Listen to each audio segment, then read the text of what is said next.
spread confusion and promote lies, the gospel of Jesus Christ. Spread confusion and promote lies, the gospel of Jesus Christ. Spread confusion and promote lies, the gospel of Jesus Christ. Spread confusion and promote lies, the gospel of Jesus Christ.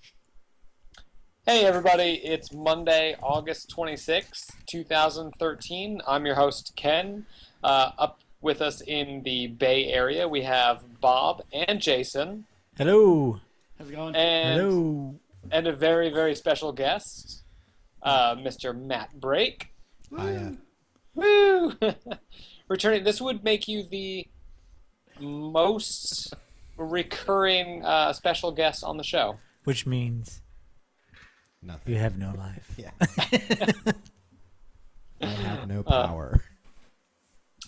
There's gotta be a So, special prize for that, though. there should be. We should have a trophy that Yeah. that person has. And Hold whenever on to it. there's a new champion, they have to mail it to that person. I'm I think coming- that'd be... I'm coming that'd be good. for Kara McKinney then. Yeah.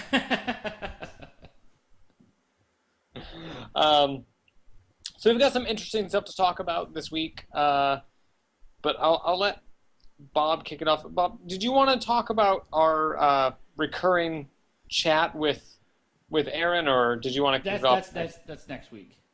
That's This- next week. Yeah, Oh, this dear. week. This week I wanted to talk about. It really piqued my interest that when I saw Matt was going to deliver a talk, and he was arguing against the new Price book.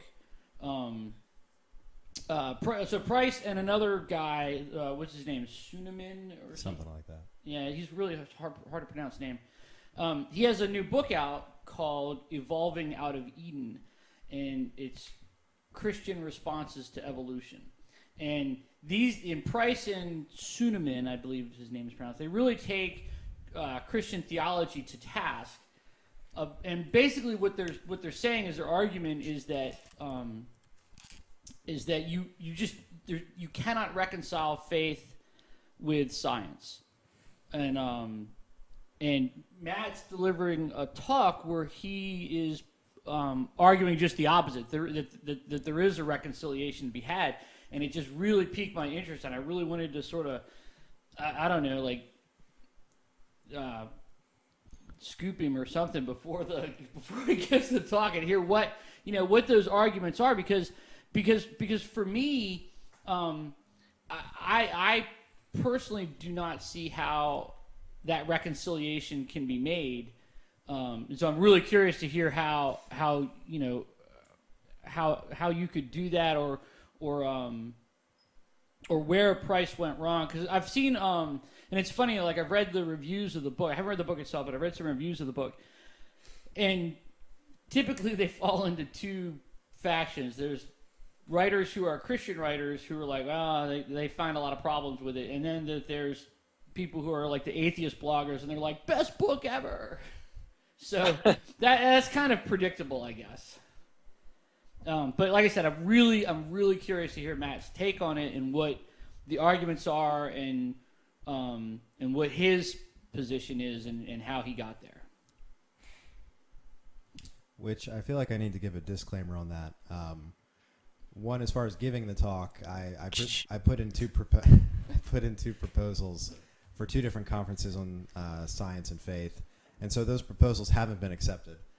Okay, so we're hoping. Disclaimer. So be rooting for me. And the second thing is I haven't finished the book. Sure, but just from my initial read of Price's intro, some of the precursors he's put where he said, this is where these guys are coming from, but these are some problems I see which I'll explore later. I'm not going to write the whole paper till I finish, but I do have some initial thoughts that I. That's fine, because I'm sure that if we wanted to unpack every argument in the whole book, it would take more than an hour, more time than we have. But I think that this would be a definite jumping off point, and it would be a place to talk about science and faith in maybe a larger context. So that's where I'm at. Cool. Can he not hear it? No, I can. I think that's I think that sounds like a good place to start. So, Quit making fun of me, man. I'm talking to Jason. I'm not making I thought it was an elegant solution. It is to a good simple solution. I'm problem. not making fun. It just Ken was silent. they were talking. They were talking. They were not. I was letting them finish their conversation. Yeah, no, I think the discussion of science and faith together is a really interesting one because, on the one hand, science tends to not really care what faith has to say, and often vice versa. It's usually the people in the middle who are trying to have faith but also exist in this sort of post-industrial society where it's, science is a reality and is the explanation of reality that we have, and how they reconcile those things is interesting because generally the two, if they aren't at odds with one another, they're at least ambivalent to what the other says. Faith obviously doesn't require knowledge or logic. It just requires faith, and that's why it's called faith. I think knowledge. like some of the more interesting guys that are coming out in this discussion are guys like Francis Collins, and with his BioLogos Foundation, and so like from my standpoint, I think that science really doesn't care what faith has to say. It doesn't. Science could care less, and I think like when people put science and faith at odds, it's because they're trying to have that reconciliation. Because really, science by itself, I don't think cares. No, and faith by itself typically doesn't care either. Faith has it itself, and it's when you get these like very brilliant people, like Francis Collins, in the middle of it. He's a brilliant scientist. He's obviously well established in the field. I wouldn't bet against him in an intellectual debate for sure when it comes to his field of genetics and whatnot. But it's interesting to see this sort of dynamic because there are two things that don't necessarily care about one another, and you're trying to reconcile them. It's taking two bricks and kind of smashing them together and seeing which brick wins.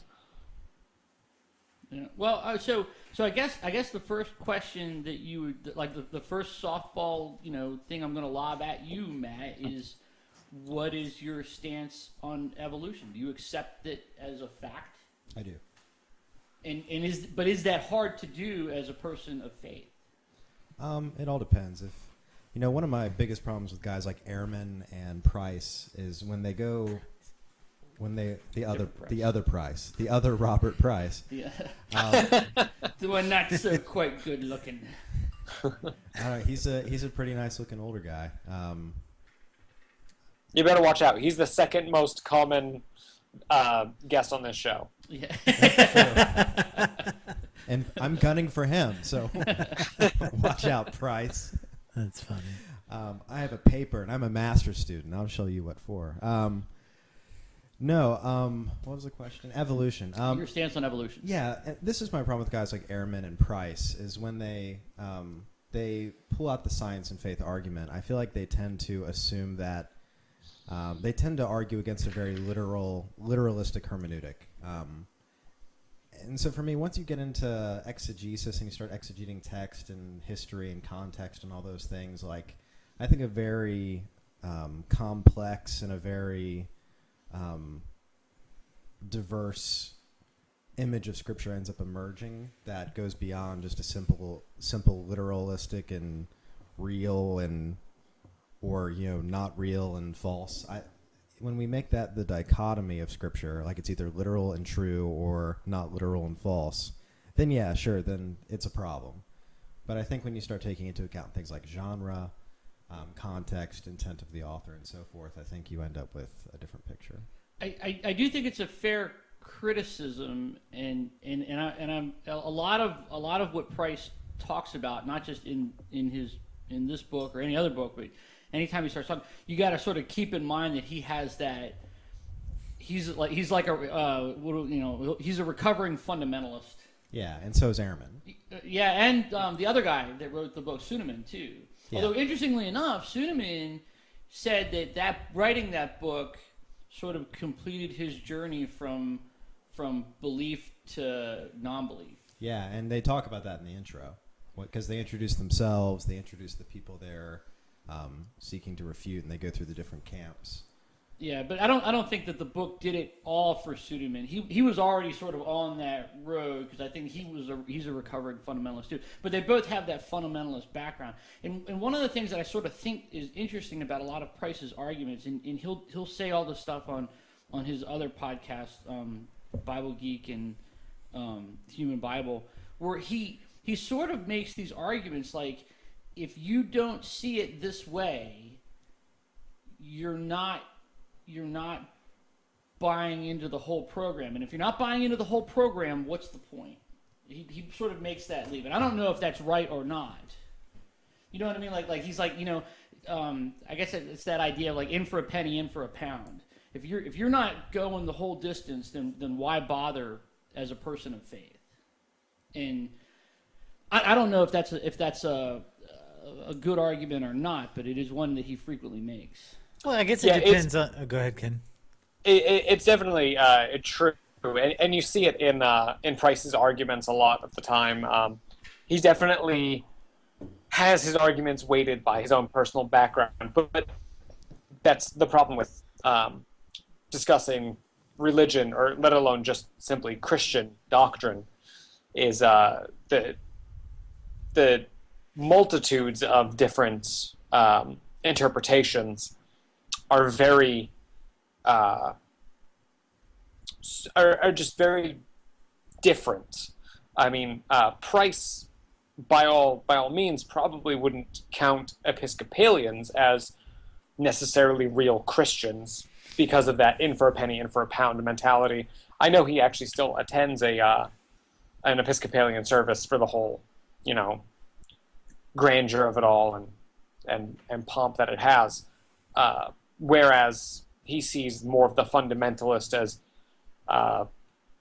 sort of a truer expression of what Christianity would be at its roots.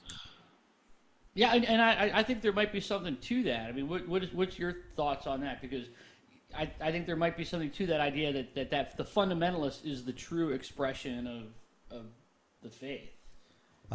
Yeah, I would probably disagree with that idea. For the Christian, I think the litmus test is always going to be the resurrection, and everything outside of that kind of ends up like that's the battleground that I think Christians should fight on if they're going to fight one.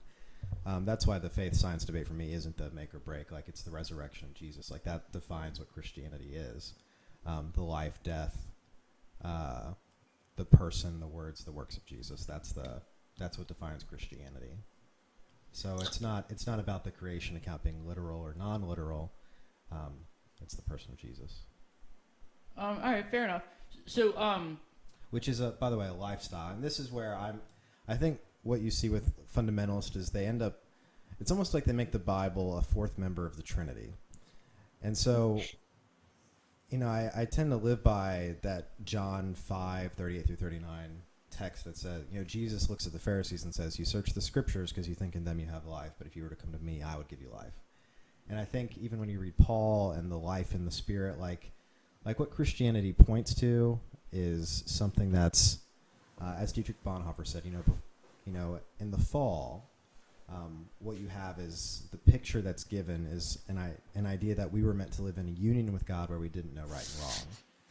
And then because we reject that relationship with God, we end up needing rules as opposed to just living out our inherent being, like just being grounded in God and living it out naturally. Like, we were never meant to know right and wrong. We were meant to be with God, and we would know what we ought to do. We would be who we're supposed to be. And I think, when I look at the gospel, I see something it's very mystical. It's very relational. It's not meant to be grounded by rules. And while the text is important as a dialogue partner, there's something much more inherently mystical and relational about the gospel. So I think that's where you have these fundamentalists who are cessationists. So they're not buying into the type of pneumatology and the idea of a relational God who speaks and acts maybe like the way I'm probably of the cessationist, God doesn't move or speak or do anything, and of the continuationist, God still does stuff. I'd probably fall closer to the continuationist. And that's part of the problem. These guys are coming out of these Baptist backgrounds where their only reality concerning God is the fact that they have this history of proving that God really did these things and really happened, and that's how you prove your faith. Versus me, I'm coming from a different background where it's like, no, I have some experiences along the way that have pushed me forward. It's not about me having some foundationalist, modernist, reaction, fundamentalist system of thought that I prove the whole thing is true, and that's how I get faith and certainty. Like for me, it's like, no, there's a relational trust in God. It's that Abraham, like I heard a voice saying, go to Canaan, and I left and didn't know where I was going, but I just kind of started the journey. And so it's something more mystical than, and I think that's where he probably, I think he had a Baptist background. I think Ehrman did too. Yeah. So it's just, so even within different conservative, I probably, the type of background I have is still more conservative-ish, but it was more Pentecostal or whatever you want to call it. So it had that personal relationship with the Spirit of God aspect that I could expect to have a relationship with God beyond the text. Just answer the question. No, I'm just kidding. Yeah. Well, as I understand it, the stance that Price and Suderman take, like they would put you in that camp of an accommodationist. Yeah, which I don't even. And I've heard other people think that that's unfair too. So and you're not alone. And here's why I think it's unfair. You have a guy like Hans Gadamer, the famous hermeneutical philosopher, who talked about the fusion of horizons. Like all of life is a blending of past and present. So I understand that I'm a part of a past tradition that still blends into a present reality. So I understand that I live in this tension where these horizons mix and I'm in the middle, participating both in my modern and postmodern sensibilities, as well as the pre-modern tradition that's been handed to me. So I don't see it as like some strict separation between the two, if that helps clarify. That's why I think it's unfair when people just make that divide, because I don't think it's as nuanced as it needs to be. Well, so they open the book with that quote by Ken Ham from Answers in Genesis. Yeah. Where he says, by the way, I want you to know, Ken, I brought Evolution the Lie. I have it. Ah, yes. It's yours. Oh, thank you. It's like one of those white elephant gifts, I think. I'm going to put it on my bookshelf right next to my copy of Origin of Species. That was the anniversary edition. Oh, the way they hand it out with an extra chapter in the front? Yes. This is all just a theory. Yeah, exactly. And you were asking. Go ahead. So they open the book with a quote from Ken Ham, and I might be paraphrasing a bit, but he says that this is from Ken Ham. Now, granted, Ken Ham definitely falls into that camp of those fundamentalists. Even Regent thinks he's too far right. Yeah, he's out. But having said that, now I can't hear. Huh? There you go. Having said that about Ken Ham, he is the guy. He's part of that vocal, maybe minority that we're sort of railing against. He's the guy that I'm generally speaking out against. And just talking to the microphone more. No, I'm saying don't breathe out of your nose. Sorry. So anyway, I'm paraphrasing a bit, but his quote was that if Genesis is allegory, then sin is allegory, and the fall is allegory, and then faith is just allegory.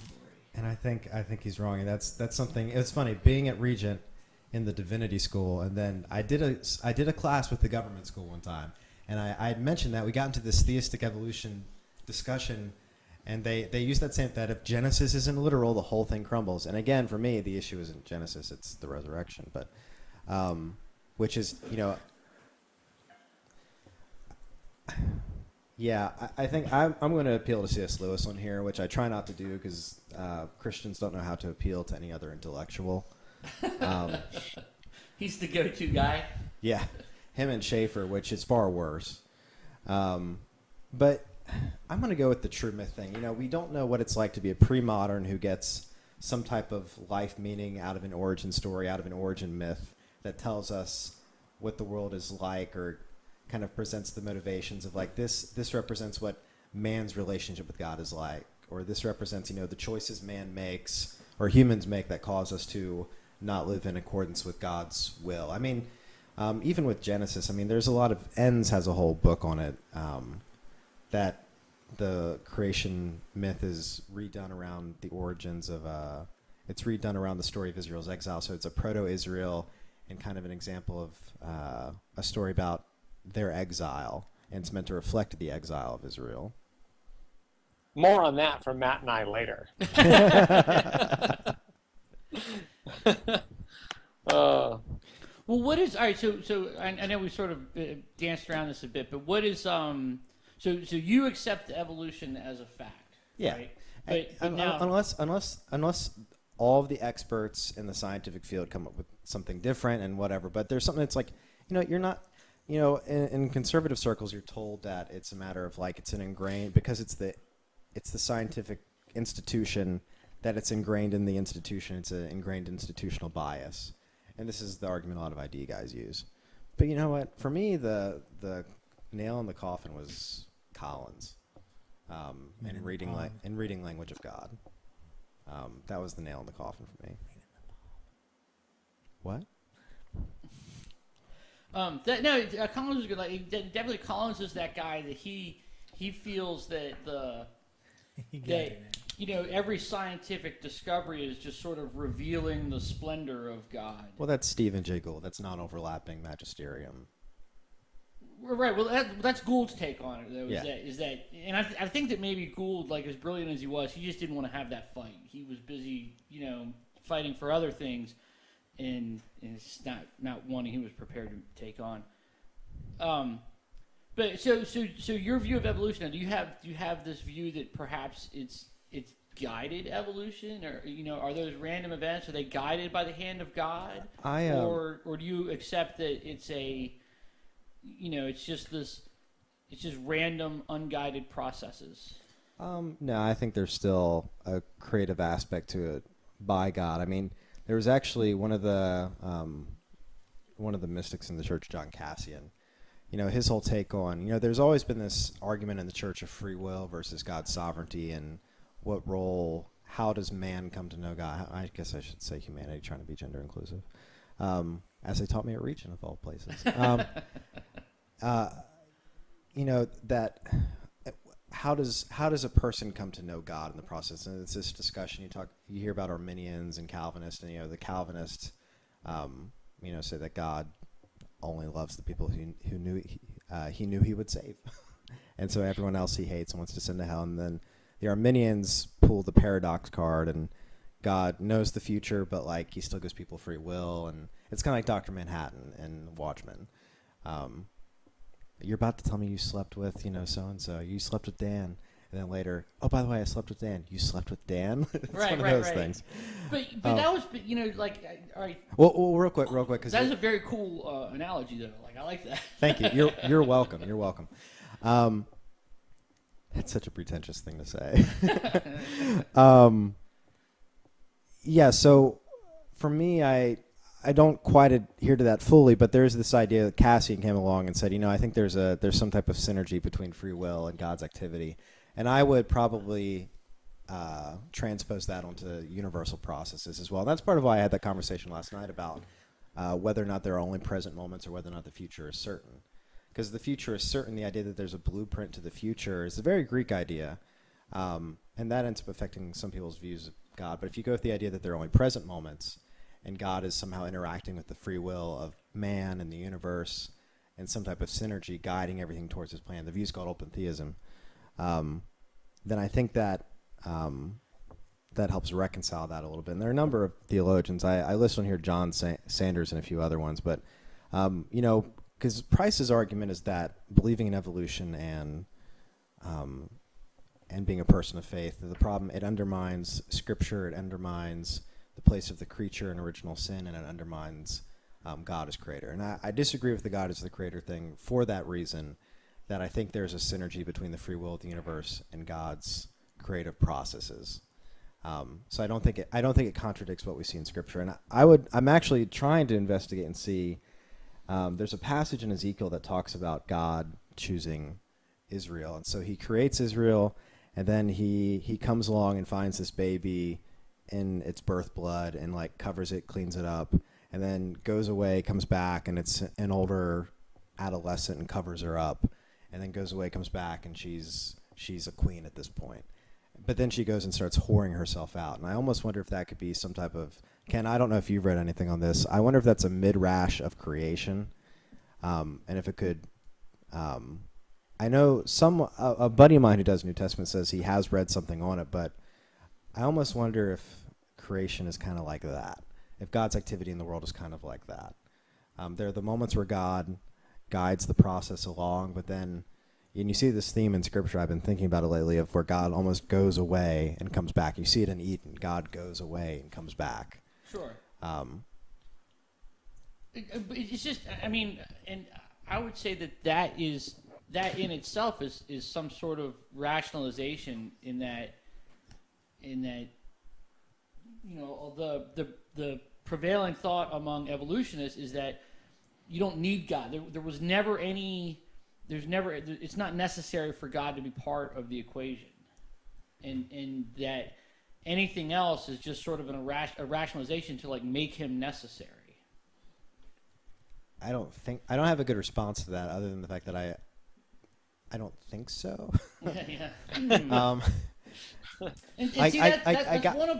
one of the sticking points in evolution is that they demonstrate time and time again that it's an unguided process, and it relies upon large numbers and large amounts of time, and large iterations and lots of failure. Lots and lots of failure. So putting and I totally see what you mean, and I even for myself as on that path to atheism, I was making those rationalizations too. I was like, well, if it's all these random events, then there had to be some guiding hand somewhere along the way. Like, did you see the movie? Maybe we should talk about that another day. But that movie, the Adjustment Bureau. Yeah. That was kind of a neat film, and it was this neat idea where like the agents were ostensibly angels, moving God's plan along, and they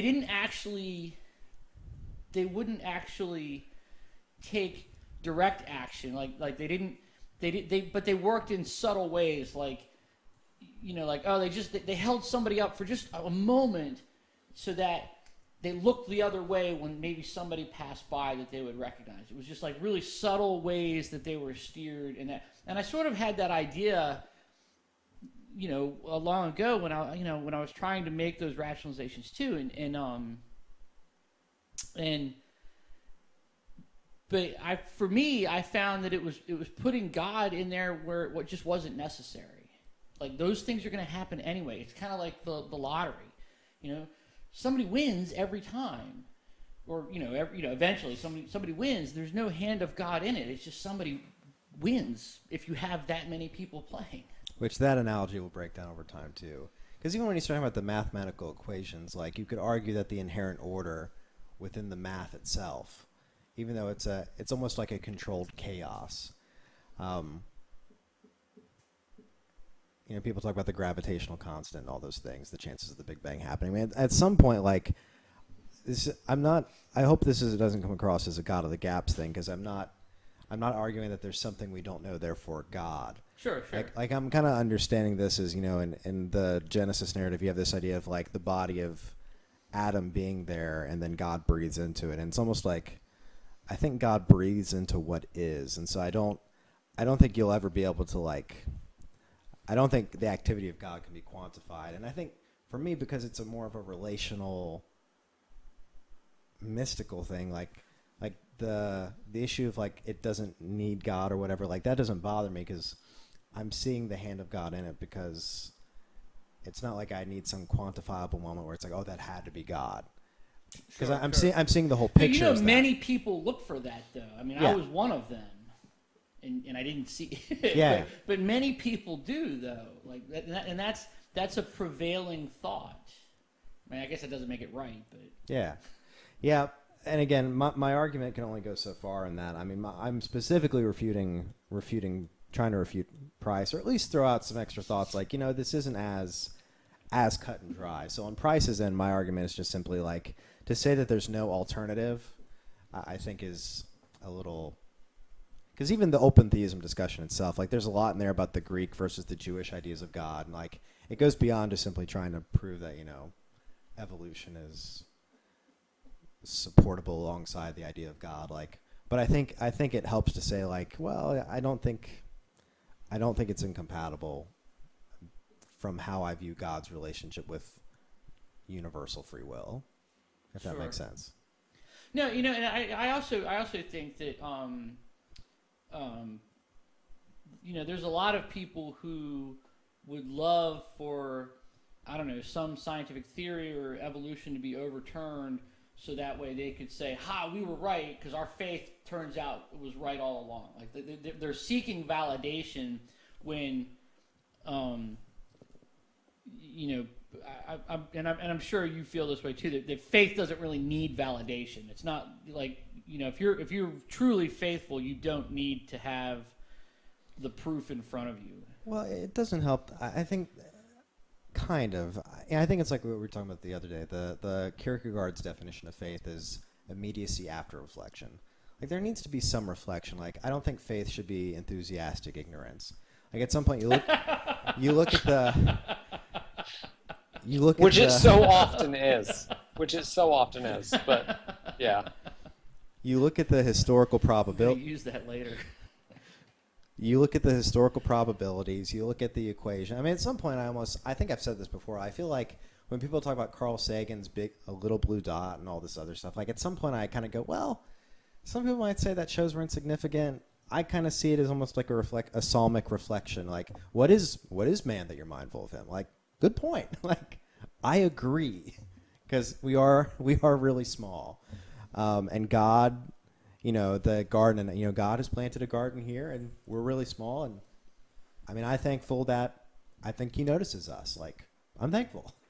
What were we talking about beforehand? It was, all around like. Enthusiastic. So immediately, Right. So you enthusiastic ignorance. you reflect, you use reason, but at some point, the appropriation of faith is a leap, and I think it's a response to God, which ends up being not irrational but super rational. Like, there's more to life than the physical world, but that's something that can't be. It's not quantifiable. It's qualitative. It's not something I could point to and say, well, this. I mean, I could obviously you can tell what's happening in my mind maybe if I'm having a religious experience, but you don't know. But it doesn't capture the full communication of what's happening there. So even if you can measure it, which they can, it still doesn't. I still don't think you can fully quantify what's communicated to the human heart in that moment. Yet. In terms of meaning. That's coming soon, I promise. It's on the way. As soon as they can matrix us, we're. Right. So immediacy following reflection. And some people don't choose the immediacy of faith after reflection. They don't. They just say like I can't take the leap, and that's I can't blame them. I understand that it's hard. I've had a bunch of friends leave faith, and I stick with it. I'm not even if I'm not convinced. Like, I couldn't in good faith today, for instance, say I don't believe in God or anything like that. But this is a new element, or I guess a new level in your faith, because before, I mean, even when we first started doing this program, you were not as, for lack of a better phrase, open to that soul-searching, that self-reflected view of the world. So this new side of you where you embrace the things that your faith can't answer and that science can't answer, you embrace it as kind of taking both sides. Did I not? No, it's Is a it little just stronger different now, or I don't know, but I'm not saying it's good or bad, or positive or You used to be a negative. real jerk. yeah? I'm just saying your approach to it seems different than it has in previous conversations. What Jason's saying is you're a heretic and we have to burn you. I've been waiting to burn somebody my whole life. I wish I could have heard that because He said what Jason's trying to say is you're now a heretic and must be burned. yeah. Thankfully, I still believe in the Trinity-ish. Oh, yes. Okay. Saved again. Oh, I unplugged you. Sorry. You know, Well, I mean, do you believe in the sacraments? Because we could go Totally Thomas lost it. More and burn you that way. Now he wants to know if you're believing in the sacraments. How is that why it didn't work? Because you unplugged it. Just keep talking. Okay. Did he really ask me if I believe in the sacraments? Yes. No. Jokingly. Okay, gotcha. It was a jest. It was funny. You asked me about Ken Ham, and I think I do want to address. I wasn't sure how we would go through. I obviously presented notes for each question. Unfortunately, that one about God and evolution, all I had was that thing about open theism. That's okay. That's good. Yes. Okay. I can't hear you. Yeah, I think the way Price talks about Christians interpreting, I do want to address something he says about Scripture because I feel like it's kind of a weighty topic because his point is if you undermine Scripture, you undermine everything else. In terms of if you don't, the question of whether or not if you interpret Genesis non-literally or he argues against the phenomenological reading of Genesis. So phenomenology, what it sounds like, what it feels like, what it looks like to the people who wrote it or whatever.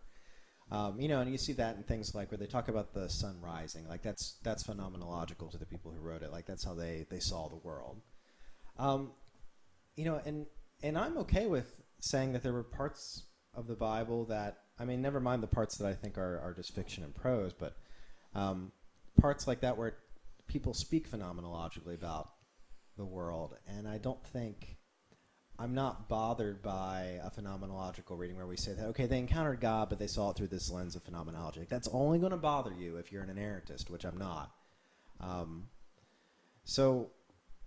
And for Price to argue against, reading Genesis 1 through 3 allegorically as if it's this new thing that these theistic evolutionist guys are doing, like there's a historical tradition of doing it that dates back to at least Origin, if not further back. Mm-hmm.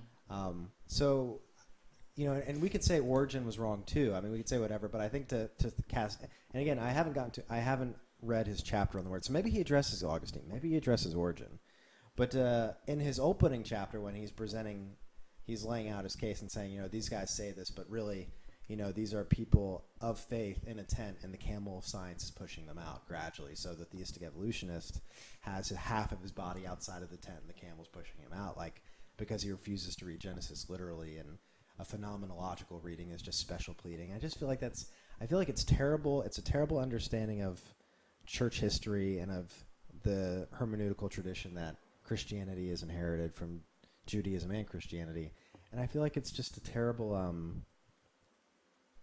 I feel like it's terrible hermeneutics to dismiss that there is a phenomenological element that we take into account. Like even Marcus Borg, he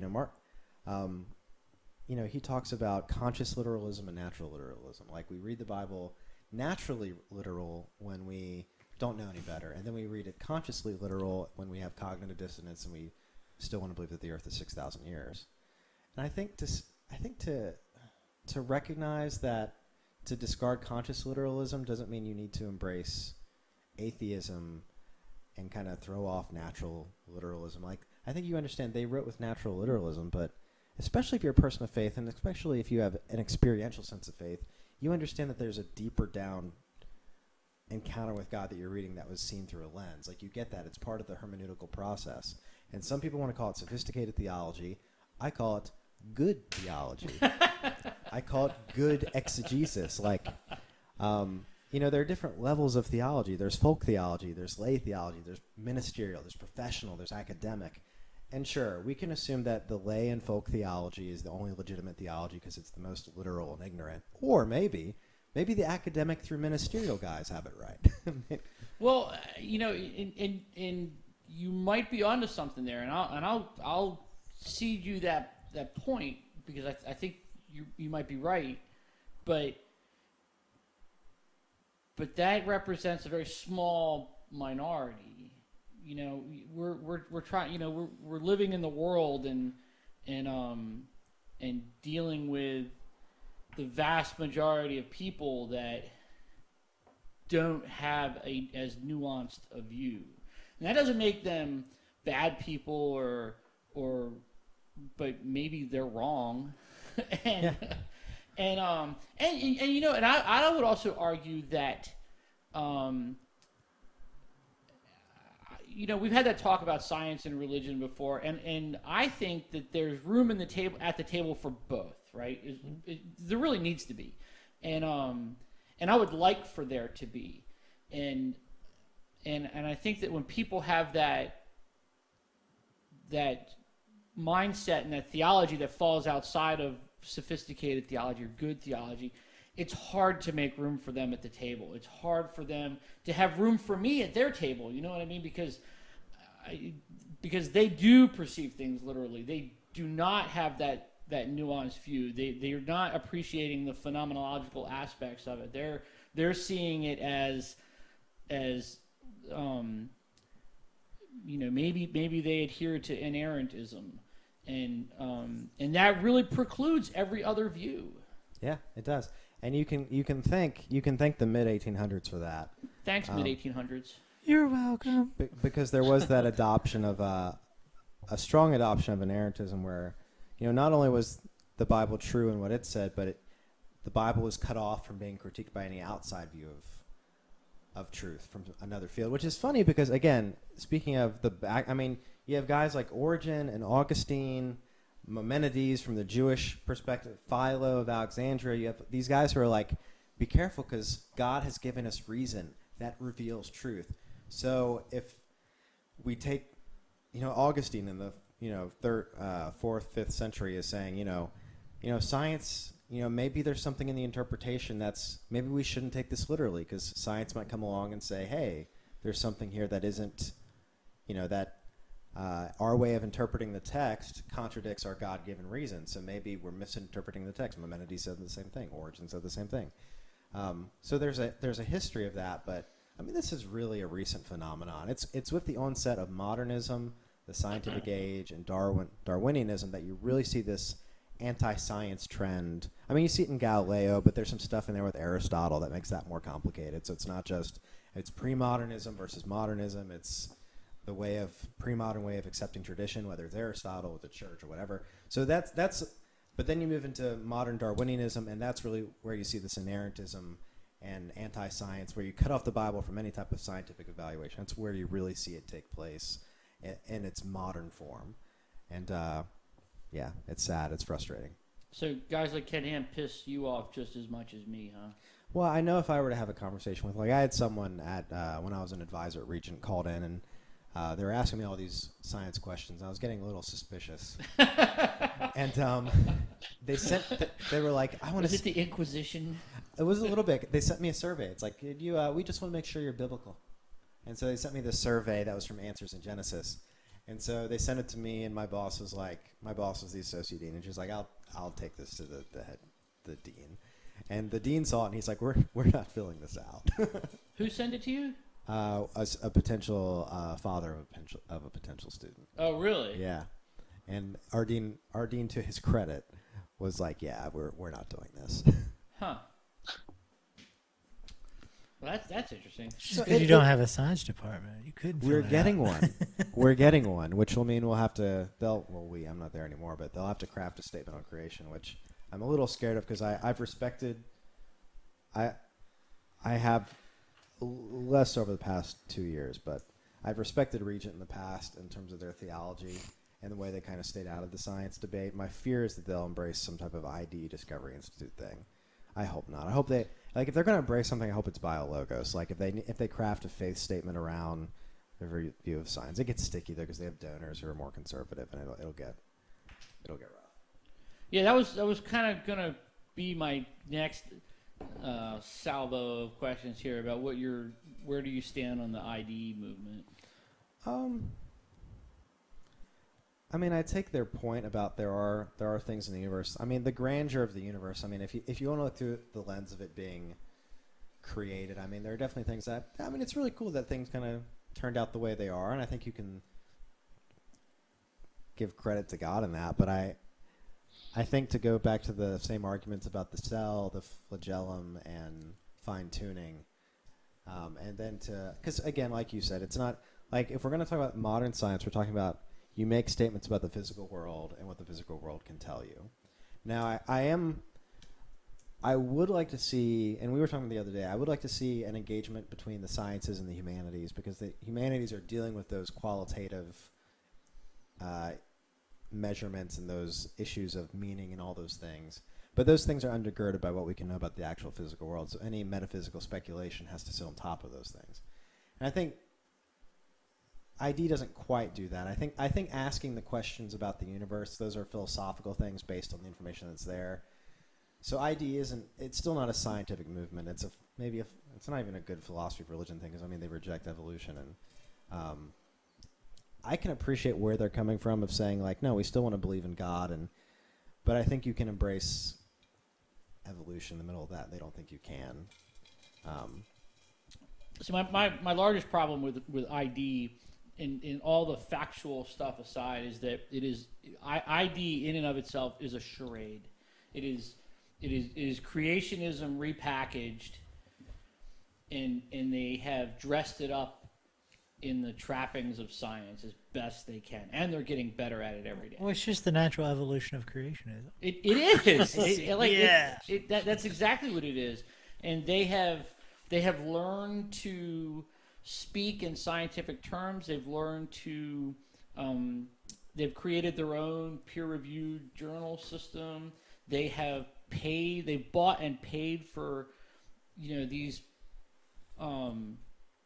high-profile ID proponents to get graduate research positions at universities. So they're well funded, and they have used that money very strategically to position themselves to appear as science, but they've never actually done the work. It's like, or you could just be competent and be like Francis Collins, or you can pay for a grad position. Yeah, right. Yeah. Yeah, I mean, I do have a degree of respect for Francis Collins in that he's not making claims about the world. Like he's taking scientific discovery and finding in it, splendor and awe, and for him that translates to God. And I can appreciate that, Which that's qualitative, that's inductive, that's the Kierkegaard definition of faith, immediacy after reflection, like. Sure, I mean, for me, And he's had some I would say that in the language of God, like, if we're going to define mysticism as any sense of direct, like any sense of the feeling of God or whatever, like he's had those moments. Like he talks about praying about whether or not he should do the Human Genome Project, and sensing like, yes, I should. Like that's part of how he made that decision. He was praying. Yeah, in I the chapel. know, but that argument, I think, like. Those make great stories and anecdotes, but what happened to the guy that prayed and said, yes, you should do this, and then it fails miserably? Yeah. And then they go, well, God sort of steered me wrong there. Well, again. Well, they would never say that God steered them wrong. There's or I did something else wrong or something. No, they would just say that's why God wanted me to do this, so I could experience this failure and learn from it, because that's the path. Well, I don't want to talk about, if we're going to talk about hearing from God, I don't want to talk about it flippantly. Like there's that element of, or having a sense of God. When I talk about hearing from God, I'm talking there's some spiritual, mystical sense of something. Like I'm not talking audible voices or whatever. I mean, maybe some people do, who knows? But I can hear you. But that's where there's this element. Paul talks about fear and trembling. Like, yeah, no, it should freak a person out getting it wrong. But in our culture of kind of therapeutic deism and American Christianity, or even some of the Pentecostal excesses, I mean, it's just kind of in vogue to say that you hear from God and to be weird. And that's where it's like, I mean, we're kind of, as a Christian, you're warned about the narrowness, the narrow path of faith. You're warned about training your discernment. Like, these are things that are there. It's not just go out and be in it. I mean, we talk about passionate ignorism, like ignorism. Ignoramus. Those things are there. Those warnings are there. So it's not like I could put a broad swath over me, Francis Collins, and Street Preacher McPhee number 5. Like, we're all qualitatively different. Yeah. Well, no. What I was trying to say about Collins is that I mean, I appreciate his view because he's not taking that faith stance and using it to make claims about the world. Any claim that he makes about the world is backed by evidence and science. And for him, those revelations about the world are, seeing into. He's like looking under the hood. He's like God has let him look under the hood. And that's fine that he feels that way, and that motivates him. And I can appreciate that. I think that's kind of the that sort of qualitative measure that Matt was talking about earlier, where it's not necessarily making quantitative assessments and then attributing it to God, rather than seeing the whole thing and kind of feeling God in it, rather than being like, oh, this right here, God did this part, like God snuck over and did part of your math equation for you, and then snuck out the room or something when you're taking a test. God help me carry this one. But rather, and this is how I've always felt, like when people see evolution, I think there's great beauty in nature. I think how things function and how the chemical processes that led from, inert elements all the way up to human beings and house cats and my IKEA dresser, how that all came about is just mind-numbingly complex. And if someone wants to attribute that as, being an expression of God without pointing out and being like, that couldn't have happened without God, I think that's fine. I think it's a natural expression of a human's desire to see beauty and kind of explain it. And so I feel like the two camps are very different. You have Francis Collins on one hand, who is a scientist and a serious one, and does real science and looks at it and points at the finding and says, hey, science, but then finds the beauty in it and attributes that to God, as opposed to ID proponents who don't do science and then point at things that they can't explain or are hard to explain and say, look, God. And it's hard because I feel like the former gets kind of the shit end of the stick because of the latter, where the former often gets lumped in with the latter, and that's unfortunate because there's a big distinction. I'm always reminded of that cartoon where the two guys, they're professorial-looking guys with the chalkboard with all the equations on it, and then there's like this, in parentheses, and it says, and then a miracle happens, and then and then it has the result, and the guy's like, I think you're missing something here in step 2. That's funny. Yeah. But when I read Collins, like in the beginning, in the very first chapter of The God Delusion, Dawkins spends a lot of time talking about the God of Einstein and what Einstein believed. And Einstein was one of those guys. He looked at the complexity of the universe and he saw grandeur there. And it may not necessarily have been this God that interacts with him on a day-to-day basis or changes the course of bullets mid-flight or performs miracles, but Einstein saw something there. Yeah, it's more of a Spinozan deism than it was a... I was about to say the same thing. It's very much a it's not quite a true deism, but it's very bordering on that sort of line where, Einstein saw God in the universe, but he also saw God interacting with it, or at least observing it actively, as opposed to sort of true deisms where God kind of lights the match and then walks away. Well, see, that's the thing. Einstein didn't think that there was this interactive God. Einstein didn't think that God guided things or took part in our day-to-day lives. And and maybe part of I don't know, a litmus test of faith would be how much people believe that God has a hand in their day-to-day life. Yeah. That's the thing. Einstein didn't believe in a personal God. Right. That sort of notion was lost on him. And but to be fair, he was very spiritual and sort of loosey-goosey, sort of. Yeah, Spinozan deism is a really good term to camp Einstein in with. So I don't think that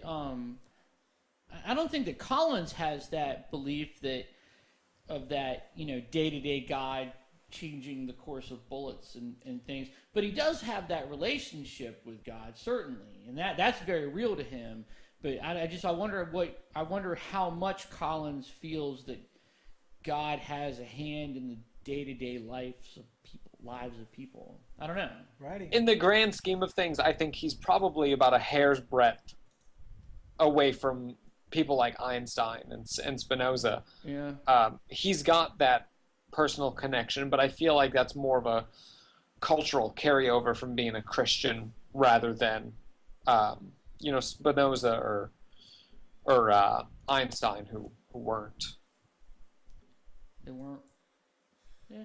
Did you see that article where Collins posted on BioLogos? He was asked what books are on your bookshelf. Yeah, and he said everything Dawkins ever wrote. Yeah, everything Dawkins wrote, Hitchens, and then he mentioned a few, and he tiered them. He's like, for Christians who are more conservative and need to ease into it, here are the books you can read. For something edgier, there's this book, and then of course, Mere Christianity was the book that kind of did it for him. Yeah, that's what he said. That's the one that. Which Mere Christianity's okay. I mean, it's not. I'm not the biggest Lewis fan, but yeah, he's the go-to guy. Yeah, the biography Alistair McGrath just wrote on him was really cool. C.S. Lewis Alive, which is actually the next book Collins is going to read. Well, we're running out of time, but I was just about to end it. Yeah, I want to say, like, Matt, I really appreciate you being here. I really appreciate your thoughts on the matter, and like I said, I would like for there to be room at the table for everybody, and I think if more people thought like you did, that we'd have a better time reaching that. I mean, that guys like Ken Ham just pissed me off, dude. He sucks. But there is room at the table. That's why we do the show Coalesce. It's true. And that's why I'm going to drag Matt, once he's down here in LA, to a Gnostic Mass. We're doing it. They have a Wednesday Mass. So we're not just going to the seminary. We're going to do the full thing. Yeah, why not? No, I'm game. All right, sweet. Hail to have fun. Hail to the demiurge, I guess. Hail to the demiurge. So I think with that we should close it off.